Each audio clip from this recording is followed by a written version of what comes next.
यहाँ पर मौजूद सभी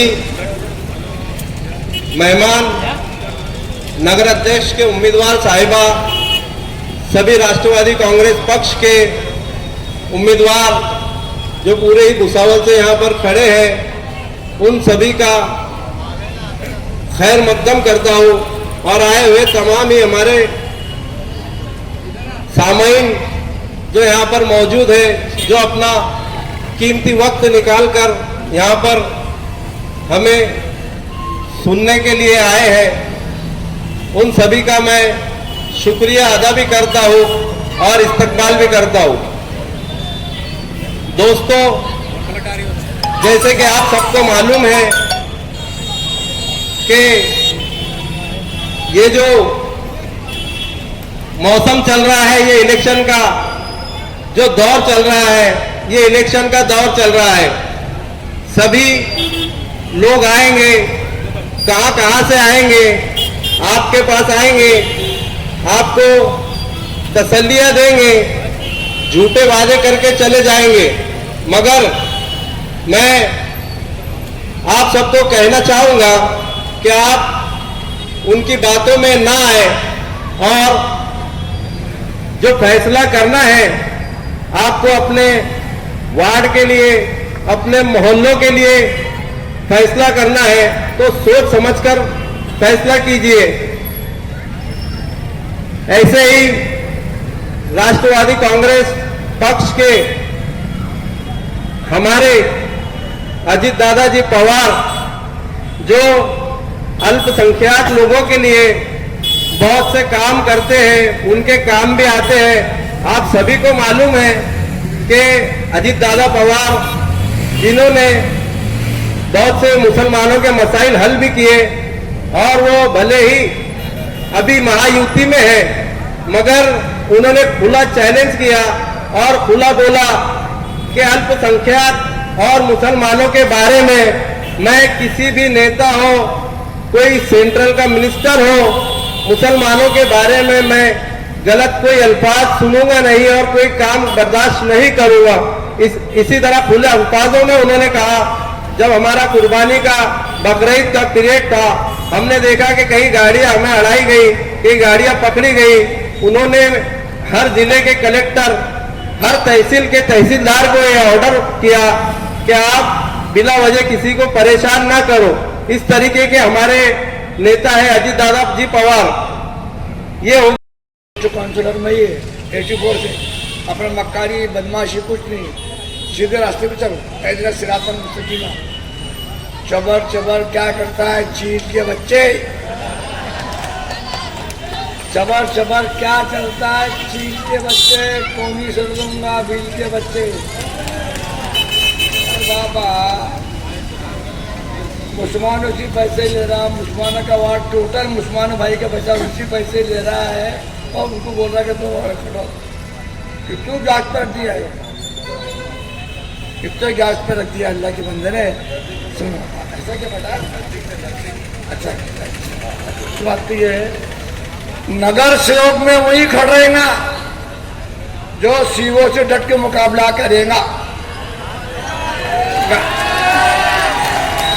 गान फट्टू नहीं होना, मैं खड़े रह रहेगा को नानी के। नगर सेवक में वही खड़ेगा जो पुलिस स्टेशन में जाए, पीआई साहब से बातचीत, ढंग से बातचीत करे। नगर सेवक में वही खड़ेगा जो हमारे हिंदू मुसलमान भाइयों को लेके चले वाड़ों के अंदर। क्या क्या और दूसरी बात यह है कि नाम मलिक साहब की बात बोले, ये सब छुट्टी हमारे गला। आपको सीधा काम है अपनी बात में। कौन सा है भाई, अजीत दादा आया क्या, राजीव गांधी आया क्या, राजीव कौन आ रहा भाई, अजीत पवार दादा आया। जब लफड़ा हुआ तो ये अजीत दादा पवार साहब ने नाम मालिक साहब को बाहर से निकाला। फिर इसके बाद में नागपुर में राइट होगा दादा, सब भाग गए, कांग्रेस वाले ना तुकारी वाले सब भाग गए, वही अजीत पवार आया। वो आज का कल जो होता शरद पवार, आज का जो शरद पवार है दादा, तो ये आपको होगा किसी बातें में आने का नहीं, वोट बटन को दो। अब आशिक सेब के बारे में बोलता मैं, एक झक मार रहे थे 14 साल से, वहां जा उसको बोले राम भाव को क्या भैया काम करना है, करेंगे। अब सबसे बड़ा छोटा भाई दोस्त भी है वो अक्बर पिंजारी, 5 साल वो आया, कुछ काम नहीं करा। फिर बाद में उसका भाई सलीम भाई आया, वो कुछ काम नहीं करा। अब दूसरे मरतबा भाई फिर से आ रहा, जिन्हें छोड़ा और लाइन पे लगा। क्योंकि कई मरतबा आमदार साहब के दो बातें चौक में हुई, इसकी आशिक सेठ की, यहाँ तक के पार्टी मीटिंग में भी नगर पालिका के अंदर आशिक की बहुत पकड़ी हुई। मुझे आपको बोला वोट उसको दो जो तुम्हारा काम का आदमी है। क्योंकि अभी तुतारी के अंदर, तुतारी में अरे नानी के कितने लिया 20 लाख रुपए, 20 लाख रुपए कितने लिया, किसके आदमी बैठे, घड़ी वाला बैठा क्या, वो तुतारी 3 लोग बैठे, जब तो अनोपो से ही बीजेपी है कि नहीं, बीजेपी क्या घड़ी वाला ने पैसे लिया। मुझे आपको बोला मीठी मीठी बातों से नानी के पेट नहीं भरता, पेट में डालेगा तो चलेगा वहां। और अभी जोड़ी अल्लाह की प्यारी दिया है कि जवान छोकरा है, नदीम शेख बागवान जवान छोकरा है, उसकी डेयरिंग देखे हमने परसों पुलिस स्टेशन के अंदर, सब सिंधी हिंदू भाई का झगड़ा हुआ, मुसलमान भाई का, बड़ी आसानी से निकाल के लाया हमने। क्योंकि इसके पीछे सपोर्ट है आशिक सेठ का, सीनियर की आशिक सेठ में, आशिक सेठ भी माशाल्लाह 25 साल से नगर सेवक है, उसका तजुर्बा है। और अभी पार्षद मीटिंग में हम गए, इतने परेशान थे वहाँ के लोग कि आशिक सेठ को ऋषि मुंडी करना पड़ी, किसकी वजह से, उनकी वजह से। तो हमने देखो भाई अभी नवा लड़का भी जब में आया नदीम बागवान साहब, आशिक सेठ को तजुर्बा है माशाल्लाह, वो काम करेंगे। और जो भी हमारी बच्ची बैठी है वहाँ प्रेसिडेंट के बात में, आप घड़ी को उड्डो, घड़ी को उड्डो, घड़ी को उड्डो, किसकी बातें मारा मत, कोई आते नानी का, ये बढ़िया जोड़ी है, जवान यंग छोकरा है नदीम बागवान और सीनियर मोस्टी है आशिक सेठ, दोनों जोड़ी बढ़िया अच्छी है। आप बटन को उठवाओ और घड़ी को 3 घड़ी को उड्डो। अस्सलाम वालेकुम। सारे भाइयों, जैसा कि आप मुझे जानते हैं कि 2008 से हम लोग शिखर एनजीओ के माध्यम से अलग अलग क्षेत्रों में काम कर रहे हैं और 2008 से लेकर आज तक हमने सिर्फ हमारे वार्ड ही में नहीं बल्कि भुसावल के और भुसावल के अतराफ के अलग अलग क्षेत्रों में हमने कार्य किया है, काम किया है। आप ये सोच रहे होंगे कि जब मैं एनजीओ के माध्यम से सामाजिक काम कर ही रहा था तो फिर मुझे पॉलिटिक्स में और इन नौजवानों को, जैसे नदीम भाई है और भी हमारे दिगर नौजवान हैं, इनको पॉलिटिक्स में आने की जरूरत क्या पड़ी। सबसे पहले मैं थोड़ा सा आपका टाइम लेकर एक रोशनी डालना चाहता हूं कि 2008 से लेकर अब तक हमने अलग अलग क्षेत्रों में काम किया। मैं थोड़ी सी उसकी इंपॉर्टेंस बताना चाहता हूं कि वो काम क्या थे और क्यों किए गए और फिर पॉलिटिक्स में क्यों आना पड़ा। तो भाइयों गौर से सुनना कि हमने 2008 से कटिंग टेलरिंग और बेसिक कंप्यूटिंग के माध्यम से नौजवान युवा और युवतियों को आत्मनिर्भर बनाने की कोशिश की ताकि ये युवा अपने पैरों पे खड़े हो सके। और आपको मैं ये बड़े गर्व से बात बता रहा हूं कि हमने 4000 से ज्यादा महिलाओं को और 8000 से ज्यादा युवाओं को कंप्यूटर लिटरेट और बेसिक कंप्यूटिंग में उनको हमने लिटरेट बनाया और उनको आत्मनिर्भर बनाया।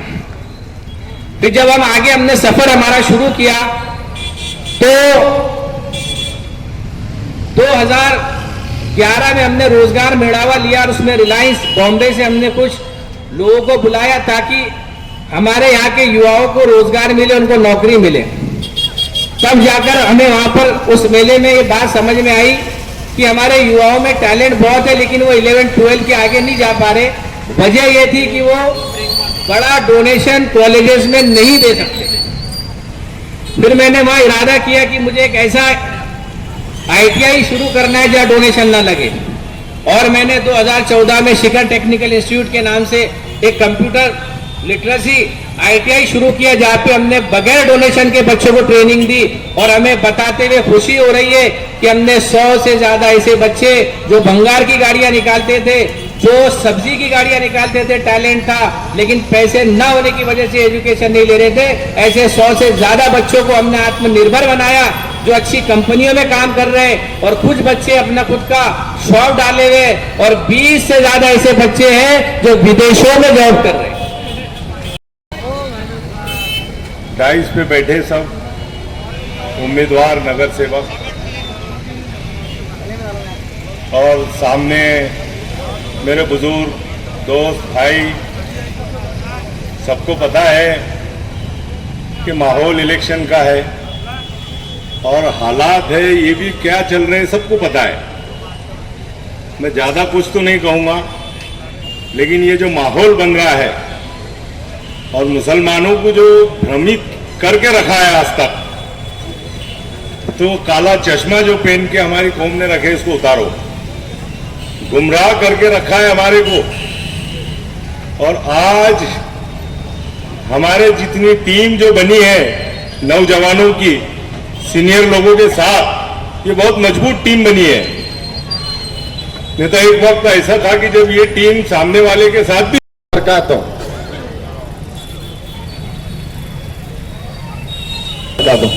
सबसे पहले तो मैं ये बता दूं कि नियत खिदमत की है, सियासत की नहीं, इंशाअल्लाह। है ना?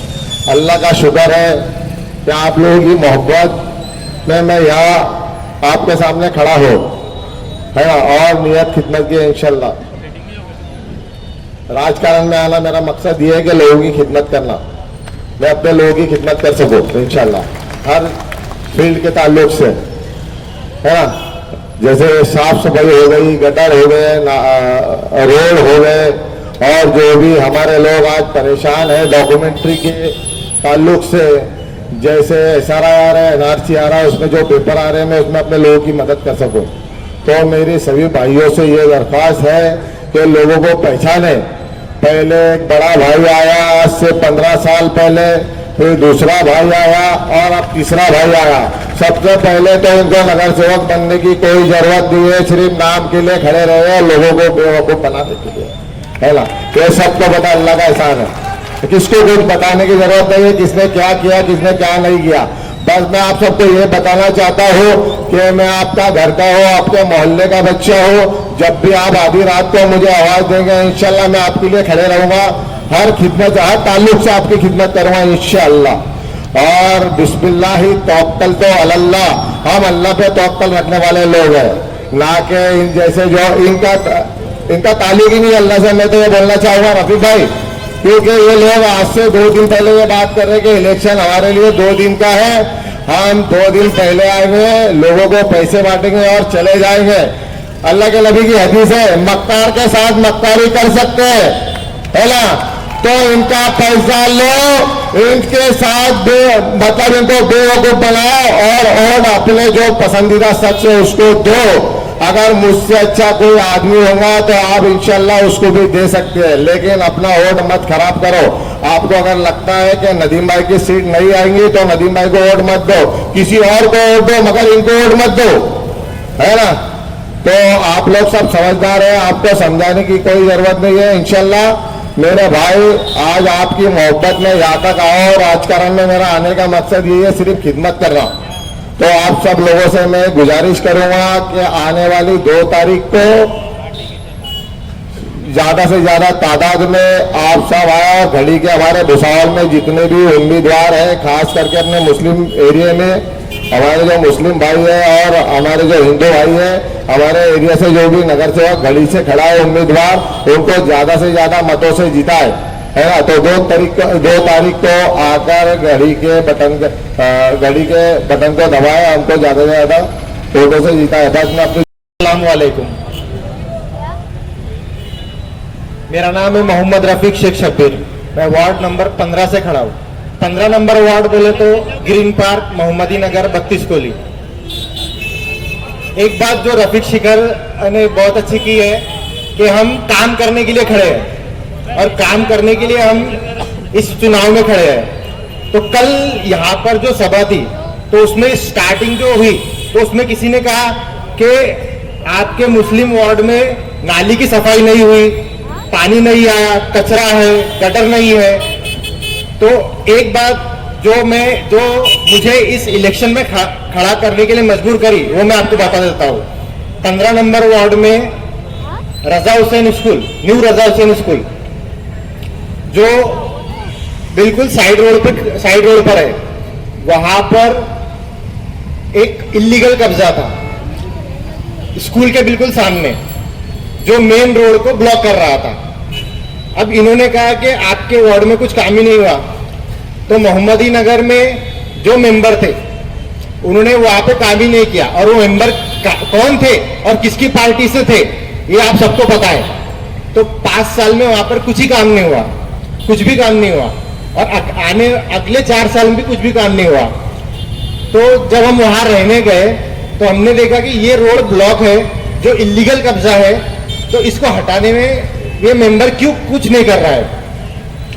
तो हमने मोहम्मदी नगर के लोगों से बात की, वो हमारे साथ आए, फिर हमने लीगली डॉक्यूमेंट किया, उसका पूरा पुराना सब निकाला, तो पता चला कि वो एक इलीगल टपरी किसी ने रख दी थी और इस वजह से रोड ब्लॉक हो गया था।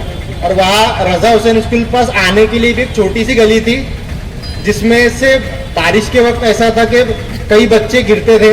एक दूसरे दोस्तों, ऐसे कुछ वक्त आते हैं जब हमारे जैसे को भी स्ट्रीट पे आना पड़ता है। हमारे को जो अंधेरों में रखा गया है आज तक के, उन अंधेरों को खत्म करना है हमारे को। और मैं तो कोई पॉलिटिक्स लीडर नहीं है, मैं एक सामाजिक कार्यकर्ता हूँ। मेरे भाई, आप लोगों ने सुने कि ये कमजोर है, ये लोग धोखेबाज है, तो मेरे को आज मैं मंच के ऊपर जितने लोग बैठे हैं, मैं उनको बहुत खुशी के साथ में, मेरे को बहुत बड़ी खुशी हो रही है। आज हिंदू मुसलमान को एकता के साथ में रहना चाहिए और भारत को जोड़ के चलना चाहिए। और मेरे भाई, मैं एक शेर बोलना चाहूंगा कि हवेली झोपड़ी सबका मुकद्दर फूट जाएगा, हवेली झोपड़ी सबका मुकद्दर फूट जाएगा, घर साथ हिंदू मुसलमान का छूट जाएगा। दुआ करो कि ये प्यार के रिश्ते रहे कायम, ये रिश्ते टूट जाएंगे तो भारत टूट जाएगा। मोहतरम बुजुर्गों, दोस्तों, कल रजा टावर के ऊपर हमारी जो लोगों ने रहनुमाई की है, मेरे को मालूम पड़ा उसके बारे में, तो मैं उनसे ये पूछना चाहूंगा कि भाई, जब जलगांव के अंदर कोई हमारे मुसलमान भाइयों पे आफत आती है, कुछ होता है, अभी बीच में एक प्रोग्राम उठा था जेल भरो आंदोलन का वक्त बोर्ड के टाइम में, तो कितने लोग आगे आए। एक फारूक शेखी था जो आगे था, मैं उसकी तारीफ करना चाहूंगा। तो ये लोग कहाँ जाते और कौन से बिल में छुप के बैठ जाते और मुसलमानों की रहनुमाई करने के लिए स्टेटों पे आते और ये बोलते कि ये गुस्ताखे रसूल है, ये बी टीम है, वो तीसरी टीम है, ऐसा बोल बोल के हम मुसलमानों को जज्बाती बनाते हैं। और आज हमको जज्बाती बनाकर हम लोगों को एक दूसरे से, हिंदू मुसलमानों से तोड़ के रख रहे हैं। और ये लोगों का अस्सलाम वालेकुम, हेलो हेलो हेलो हेलो,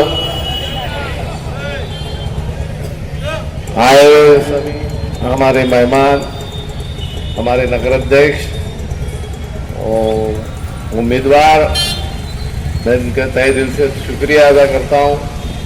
कल हमारे बारे में बहुत कुछ बोला गया, लेकिन उसको ये मालूम नहीं है कि हम लोग जमीन से जुड़े हुए लोग हैं। एक चाप तो उसके पल पल में, उसकी जबान में है कि मैंने स्कूल को जगह दिया, ये दिया। अरे मुसलमानों को तूने इस्तेमाल किया, तो तू जेल में बंद था, 12-12 सीटें मैंने चुन के लाके दिया, उसका बदला क्या दिया। और आज बड़ी बड़ी फेक छाप बातें करता है कि मैंने मुसलमानों के लिए, कॉलेज के लिए जगह दिया, स्कूल में दिया। अरे भाई, हमने विगत लिए जगह, और विजेट स्कूल इतनी मोहताज नहीं है। 5 एकड़ जगह हमारी खुद मालकी की सामने पड़ी है 3 नंबर के पास, और हम अपना खुद अपने पैसे से ही जगह खरीद के 2 करोड़ रुपए की स्कूल, नया कॉलेज मैंने बना के रखा है। ये कोई तेरे बाप की देनगी नहीं है, ये मेरे पास के पैसे लगा के बनाया है। अगर तू ऐसा झूठे बातें करता है तो ये झूठे बातें बंद कर दे। अभी तेरे पास से मैं हट गया, अभी तेरे पास कोई नहीं है सिवा पिंजारी गैंग जो चल रही है उनको लेके चल, वो भी हट जाएंगे तो घर में बैठे रहे, इसके सिवा तेरे पास कोई चारा नहीं है। और ये दूसरी बात कि हमारे को बोलता है फेक, क्या बोलता है ये बी टीम है, दमका टीम है, अमका टीम है। अरे तूने तो तू तारी क्या पार्टी बेच डाला, तीन तुम्हारे नगर सेवक बेच डाला, एबी फार्म बेच डाला, अब क्या पार्टी बेच डालता शरद पवार की, और क्या बाकी रखता भाई, तेरा पेट ही नहीं भर रहा। हाँ अभी बोलने को तो बहुत कुछ है लेकिन मेरे पास टाइम नहीं है, मेरे पास आइटम बहुत है। कल उसने मेरे को खुजाया नहीं तो मैं उसको आरएक्स लेके घुमाता था कि ले बेटा लगाते रहे तो। हाँ और उसने खुजाया तो मैं इससे ज्यादा उसको खुजाऊंगा। मेरे को बोल रहा कल कि वो ऐसा है, ये तुम्हारे तुम तो लड़ेंगे नहीं, मैंने भाभी को टिकट दिया और भाभी लड़ेंगी, और आशिक सेठ का क्या है। मैं बोला मेरा क्या है, तो भी मेरे घर पे क्यों 10 बार फोन कर रहा, तो टिकट ले लो टिकट ले लो टिकट ले लो। मेरे क्यों ले लो, मैं दादा से मिलकर आया, दादा ने बोले अपने काम से काम रखो, उसका मामला बिल्कुल साफ है और तुम उसके बाप है। हाँ, सीधा बोले क्या बोले भैया अपना 100 करोड़ रुपए की निधि लो और अपने काम से रखो। माइनॉरिटी के काम में जो काम पड़े हमारे अधूरे, ये तुम 14 साल का वनवास लेके घूमे आशिक से, अभी तुम घर को वापस जाओ और अपना राष्ट्रवादी का काम करो, अपने नगर सेवक चुन के ला। 100 करोड़ रुपए की निधि मैं तुम्हारे को दूंगा, माइनॉरिटी के एक वार्ड तुम्हारा चमकाओ। ये गधे के बच्चे से हम बहुत दूर हो गए, इसका हमारा कोई ताल्लुक नहीं, ना कोई लेना देना नहीं। ये हमारा सीधा घड़ी के ऊपर हमारा बटन दबाओ, तुम्हारा नगर अध्यक्ष नदीम शेख, खान मिर्जा आशिक और हमारे जाजा कैंडिडेट खड़े हैं, वहां हमारे घड़ी के चुन के दो। ये मेरी खातरी से मैं निधि लाऊंगा, मैं आऊं नहीं आऊं चुन के, इसका बाप ऊपर है अजीत पवार। ये हम लोग किसी से डरते नहीं, इन्हें खुजाया ना उसको मैं ज्यादा खुजाऊंगा, इसने कुछ बोला इसका मुंह तोड़ जवाब दूंगा। हम किससे डरने वाले नहीं है। 2 तारीख को इसको बता दो हमारी ताकत क्या है, 3 तारीख को हम चुन के लाओ और हमको भेजो। काम कैसे नहीं होते मैं बोल रहा हूं, मैं दिल से बोल रहा हूं कि काम कैसे नहीं होते। 10-20 करोड़ रुपए भी मैं लगा सकता जेब से, मेरी इतनी ताकत है। काम होंगे होके रहेंगे, तो हम उसके बारे में बेफिक्र रहो। ये क्या हुआ आया, ये गया, ये चला हुआ आ रहा, ये काम अपने पास नहीं है। काम करेंगे। अभी 14 साल का वनवास था, वो खत्म हुआ। ये 2 बात करके मैं अपनी जगह लेता हूं।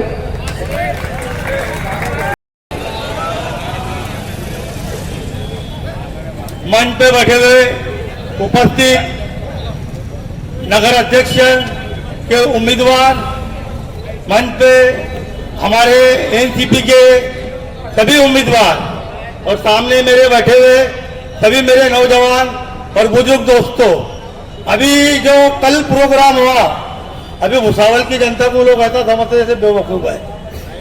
हम जो है मतदाता हमारे, मैं सभी लोगों से 3 मिनट के लिए गुजारिश करूंगा और 3 मिनट का ही मुझे टाइम दिया गया है। तो हमारे को कोई भी आता और बेवकूफ चूतिया बना के हमारे मत लेके चले जाता।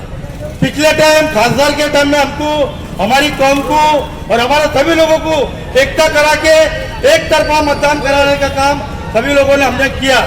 लेकिन हमने किसको मतदान किया? जिसका नाम था श्री राम पाटिल।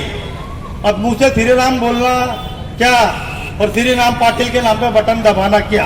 तो हमसे श्री राम पाटिल के ऊपर बटन अनेक मुसलमान से दबाया गया। उसके बाद में हमारे आंध्र के इलेक्शन में हमारे डॉक्टर साहब को मुसलमान समाज को एक करे गया और उनको मतदान करे गया। और कुछ लोग बोल रहे, हमारे विरोधी लोग बोल रहे क्या जो हमारी राष्ट्रवादी की पार्टी है वो बीजेपी से मिली हुई है। तो मैं सभी भुसावल के हिंदू मुसलमानों से विनती करूंगा कि हमारी मुस्लिम बहन को ज्यादा से ज्यादा वोट देके नगर अध्यक्ष बना और बीजेपी का नगर अध्यक्ष गिराओ। ताकत तुम में नगर अध्यक्ष बनाने की और गिराने की, तो अपनी ताकत बता दो। और जो लोगों ने हमारे मुसलमान को लीडर बनना चाहते उसको हमारी बहन को काटूंगा देने लगा और हमारी मुस्लिम बहन को नगर अध्यक्ष बना, बीजेपी का नगर अध्यक्ष गिरा दो। बाता बताने वाले बहुत आते हैं कि ये बीजेपी से मिले हुए हैं, ये अमुक से मिले हुए, करेंगे क्या ऐसा? अगर जो तुमने उम्मीदवार नगर अध्यक्ष के लिए खड़े करे हुए हैं और तुम मुस्लिम समाज को मानते हैं और हमको तुम्हारा हमदर्द समझते हैं और हमको तुम्हारी परापटी समझते हैं, तो हमको एक मौका दो। हमारी मुस्लिम बहन खड़ी हुई है, तुम्हारा उम्मीदवार बैठा और बीजेपी को गिरा और हमारा उम्मीदवार चुन के लाओ। करेंगे क्या ऐसा? नहीं करेंगे, सिर्फ बेवकूफ बनाएंगे कि बीजेपी के राष्ट्रवादी के लोग जो है घड़ी वाले बीजेपी के हैं, बीजेपी वाले उनका खर्चा उठा रहे, तो क्या हम गरीब उम्मीदवार है क्या? आशिक खान शेर खान गरीब है? अरे जितने उम्मीदवार बटला या गरीब है क्या जो बीजेपी का मंडप लगाएंगे? तुमने क्या करे? हमको बोल रहे बीजेपी वाले, तुमने 3 उम्मीदवार बीजेपी के बिन विरोध चुना के लाती है। तुम्हारा जो एबी फॉर्म लगे हुआ था, तुमने अंटे के फांटे, कोई लोग श्रीदेवी लोग, कोई लोग हेमा मालिनी कर लिए और बीजेपी का नगर सेवक बिन विरोध चुना के लाती है। दूसरा भी कुछ काम करे, बीजेपी का बिन विरोध चुना के लाती है। और वो जो बिन विरोध बीजेपी का चुन के आया, आज वो किसको तकलीफ देगा, कल किसको देने वाला है? हमारे बागवानी बिरादरी के लोगों को। कौन सा हमारा लीडर? हमारे मुसलमानों के ऊपर जो भी अन्याय हुआ, एनआरसी का अन्याय बोलो या कुर्बानी के मसले बोलो या मुसलमान का कोई भी ऐसा बच्चा हमारा पुलिस स्टेशन में पकड़ा जाता है, तो जिसको हम लीडर मानते हैं, नेता मानते हैं, वो कौन सा हमारे तरफ से पुलिस